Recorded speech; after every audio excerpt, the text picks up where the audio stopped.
Bonsoir, merci de nous retrouver tout de suite les titres de ce mardi soir. Et l'on commence ce journal par cette rencontre entre le président de région Didier Robert et le secrétaire d'État auprès du ministre de la Transition écologique et solidaire, Sébastien Lecornu, en visite sur notre île. Ont-ils discuté du sujet épineux de l'impact environnemental de la nouvelle route du littoral? Pour le moment et à l'issue de cette réunion, aucune information n'a encore été révélée, mais les réunions s'enchaînent autour de la NRL sur le sujet en préfecture depuis hier. Et justement, toujours à propos de cette visite du secrétaire d'État, le groupement de transporteurs, agriculteurs et représentants du BTP est reçu en ce moment même en préfecture. Pour rappel, le sujet d'approvisionnement en roche du chantier avait été déposé sur le bureau de Didier Robert et une rencontre était programmée. On voit ce qu'il en est, des images signées Samuel Herlepen. Quel est l'enjeu et les conséquences de cet arrêt du tribunal administratif de Bordeaux sur le pic qu'a pris le préfet? Quelles sont les conséquences? D'après les uns et les autres, il n'y aurait pas d'enjeu, de conséquences d'arrêt de ce chantier, ni d'instruction sur la continuité des carrières qui devraient s'ouvrir. Bon, on vient chercher les réponses à nos préoccupations et à nos inquiétudes. Enfin, on espère les avoir et surtout sensibiliser le représentant de l'État sur la question de cet énorme chantier qui nécessite beaucoup d'enjeux économiques. Pour le moment, on ne peut pas faire des spéculations sur l'arrêt du tribunal administratif de Bordeaux. On va attendre les uns et les autres. Comme l'a dit le président de la région, donnez-lui le temps. C'est pour ça qu'il y a eu ce report de rencontre qui était prévu ce soir à 16h, qui a été reporté à lundi 11 à 14h, afin qu'il puisse réunir tous les éléments et nous apporter des réponses plus concrètes sur la question. On clôture le chapitre de la visite du secrétaire d'État par le projet d'éco-cité dans l'Ouest. Incertitude sur le dossier puisque, comme vous le savez, un contentieux sur l'appartenance du terrain est devant les tribunaux. Une décision judiciaire est attendue à la fin de l'année, mais la philosophie globale semble plaire. Voyez plutôt sur ces images signées Marina Batt. C'est intéressant parce qu'on voit bien qu'il n'y a pas de transition écologique, comme je le disais à l'instant, sans imaginer la ville de demain, l'urbanisation de demain. Avant, au fond, quand même, on coulait du béton assez facilement. Puis ensuite, on se posait les questions essentielles. Comment on fait pour l'eau? Comment on fait pour les eaux usées? Donc l'eau potable, l'eau usée. Comment on fait pour les déchets? Et comment on fait pour l'énergie? Puis comment on fait pour les transports? Et là, c'est l'inverse. Le renversement du paradigme permet non seulement d'avoir des résultats évidents pour la protection de la nature et de la planète, mais ça permettra aussi d'avoir des résultats importants pour celles et ceux qui vont vivre au quotidien dans ces logements. Et donc imaginez des systèmes de récupération d'eau de pluie, imaginez de l'autoconsommation collective en énergie solaire.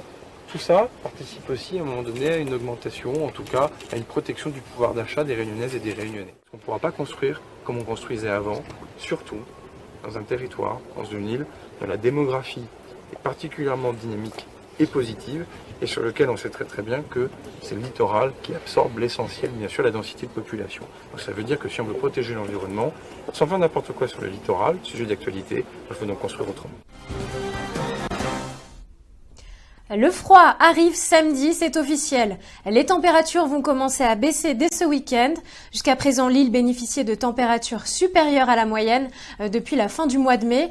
La couverture nuageuse a jusqu'alors permis de conserver la chaleur sur notre île. Mais cela devrait changer très bientôt. Le point avec Charline Bakowski.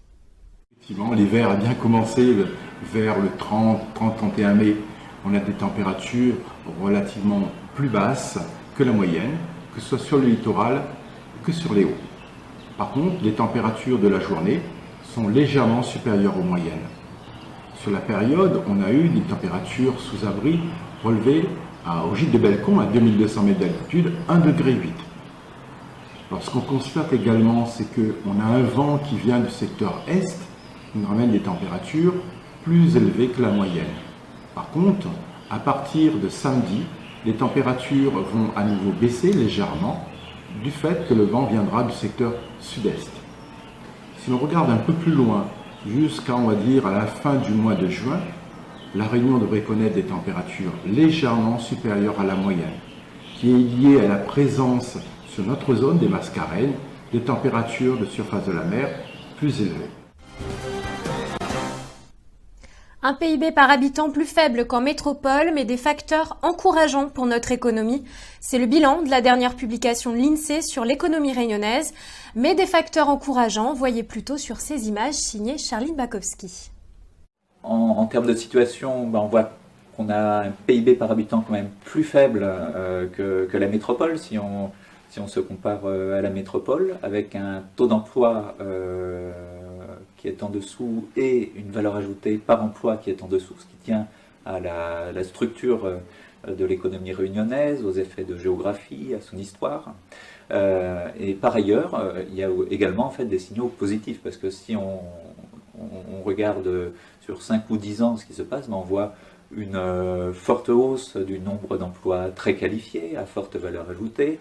On voit une forte hausse, et ça va avec, de la qualification, et notamment des diplômes des jeunes générations.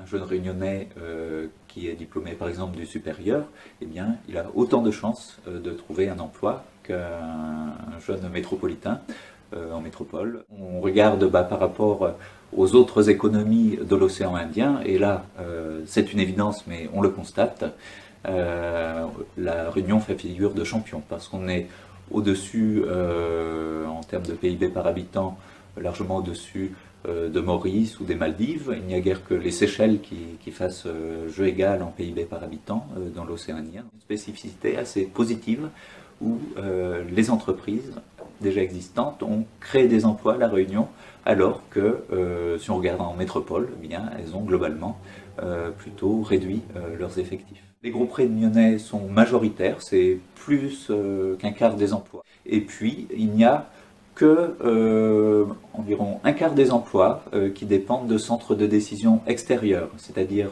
des groupes dont le centre de décision est situé en métropole.